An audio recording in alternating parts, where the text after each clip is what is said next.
Hello, my name is Daryl and I'd love to show you a trick that is unbelievably easy to do. It's called easily influenced. You use a regular old deck of cards, any pack will do. You start by shuffling it thoroughly like this. You give the deck to the spectator, they deal the cards one at a time, as many or as few as they want. It's entirely up to them. Whenever they feel like stopping, they stop, and you discard the rest of the packet. Now for this particular mystery, you need 2 cards, so these cards are dealt into 2 piles. Now remember, the cards were thoroughly shuffled, the spectator stopped at any point. The 2 randomly selected cards in this case, we have a 7 of clubs and a 5 of diamonds. So those are the cards we're going to use. Now these cards are inside the envelope. They have to be kept completely away from the pack. The reason for that is because these cards are easily influenced. Allow me to demonstrate.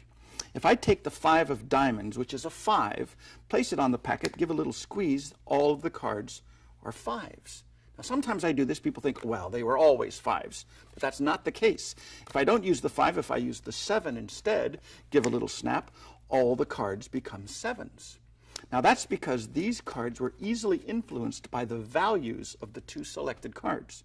Now here's another thing that's kind of interesting. If I give a little rub like this, these cards will no longer be influenced by their value, but by their color instead. So if I take the 5 of diamonds, which is a red card, give a little snap, all of the cards become red cards. In the same way, if I place the 7 of clubs on the bottom, which is a black card, give a little snap, they all become black cards. So isn't that interesting? These cards can be influenced by the value or the color of the randomly selected cards. But the strangest thing of all is if you get rid of these cards, without any cards to influence these, they actually do not have an identity of their own. In fact, if you look closely, you'll see that they are totally messed up.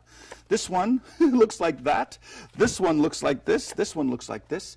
You walk away clean. You can examine the cards. And when you put it away, back in the envelope, it's automatically reset for your next performance. So remember to ask for this by name, Easily Influenced by Daryl.